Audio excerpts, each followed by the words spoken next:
I'm Amy Goodman. We're broadcasting from Ohio University in Athens as we continue our 70-city tour around the country. Community media, community voices.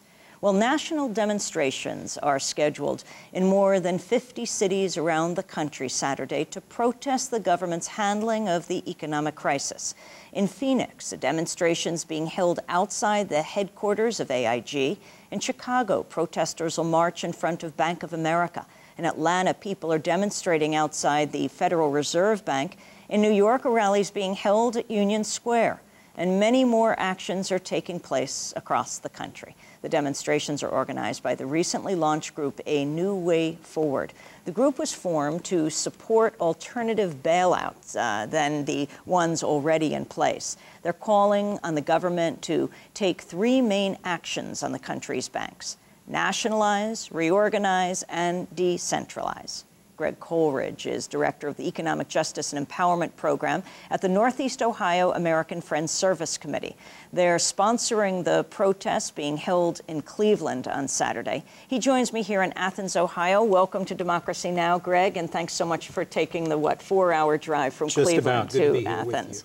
Talk about a new way forward. What is this decentralized action that's happening around the country? Well, A New Way Forward is a relatively new organization, grassroots citizen initiative, bottom-up, not affiliated with any existing formal, long-established organization, which gives it, I think, flexibility and mobility to respond to the needs and interests of people at the grassroots who are increasingly concerned, angry, outraged at what has been going on since last fall, the blank check bailout of financial institutions from coast to coast, particularly the largest banks in this country that many people feel should not be helped in the way they have been, but should be at least temporarily taken over, nationalized or democratized, depending on how people want to call it.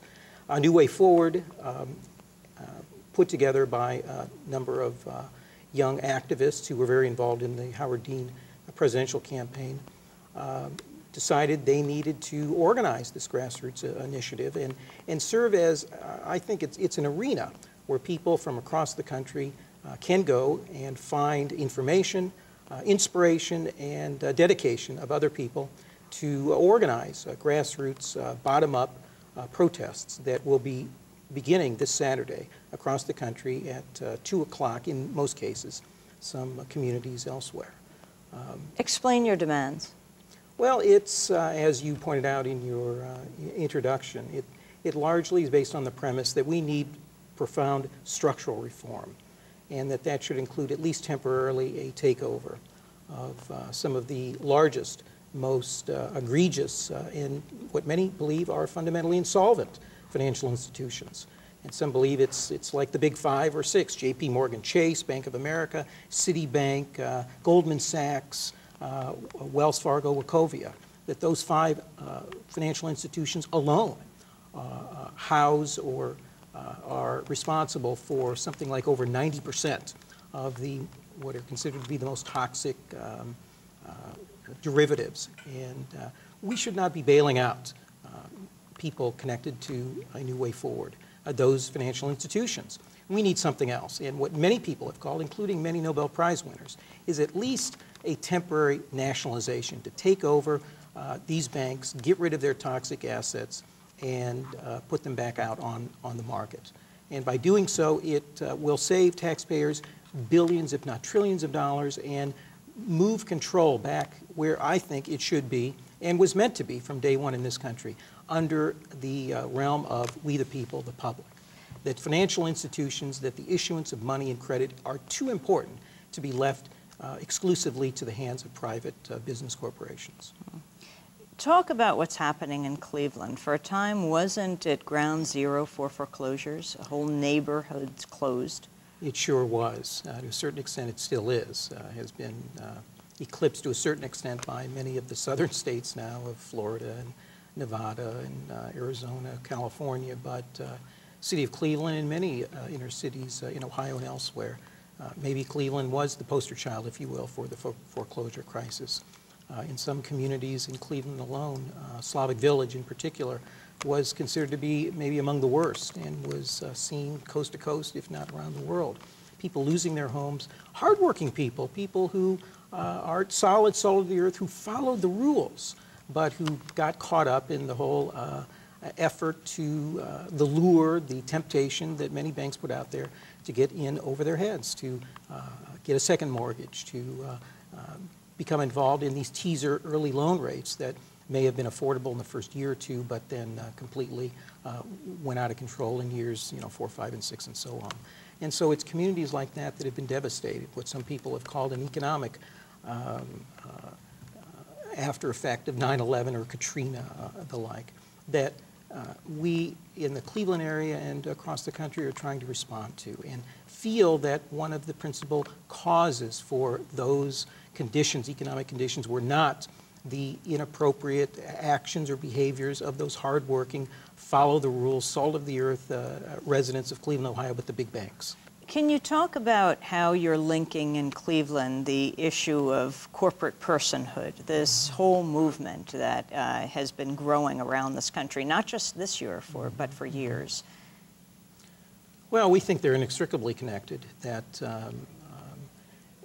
giving business corporations not just economic powers, but, if you will, political powers to define and shape public policies, which they have done for a very long time, and largely because they have hidden behind or shielded themselves underneath the Bill of Rights, where over literally decades, well, actually maybe more than a century now, business corporations have, like a salami, gradually won personhood rights of First Amendment, Fourth Amendment, Fifth, Sixth, Seventh Amendment rights to be involved and engaged in the public policy arena. And certainly the First Amendment rights to be involved, say, in being able to be involved in political campaigns has been part of the problem.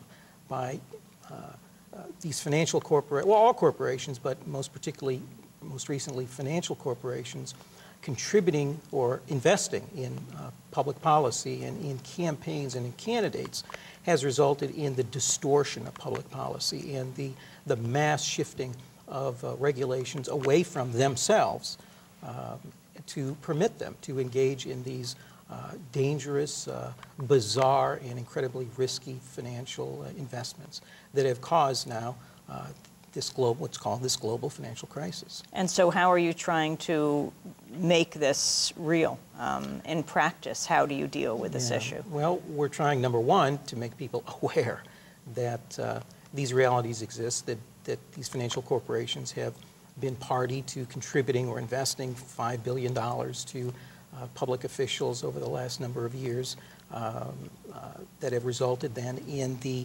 deregulation through the reversal of Glass-Steagall and the Commodity Modification Act and the like. That's an important first step, to make people aware of the distortion of public policy through campaign contributions, but also to call attention that right now, what should we do? Who really should have more rights to decide issues of credit or issues of the circulation of money in our communities? Should it be people, or should it be financial corporations and banks?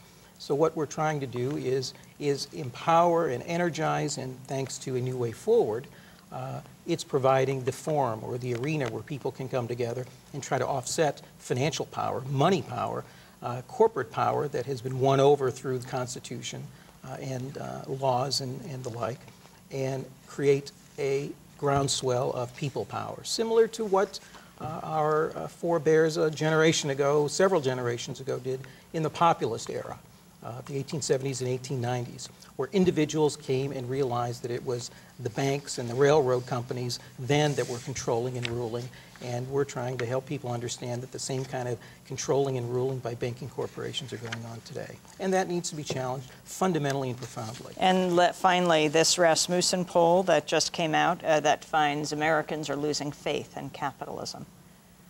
Well, I think unless you've been living under a rock or a tree for last period of time, just putting all of our faith and eggs, if you will, financial and political, in the hands of these banking corporations to bring prosperity and tremendous global living standards to everyone, and prosperity to people in this country has proven to be an enormous fraud.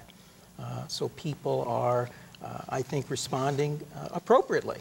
They're saying that we need to have more of a role in the shaping of public policy, and that's what these demonstrations, and actually more than 60 communities, rather than 50, are going to be doing. This a new way forward. Greg Coleridge, I want to thank you very much for being with us. Greg Coleridge is Director of the Economic Justice and Empowerment Program of the American Friends Service Committee of Northeast Ohio. We're broadcasting here from Ohio University in Athens. This is Democracy Now! When we come back, we'll be joined by the Nobel Peace Prize winning Kenyan environmentalist Wangari Maathai. Stay with us.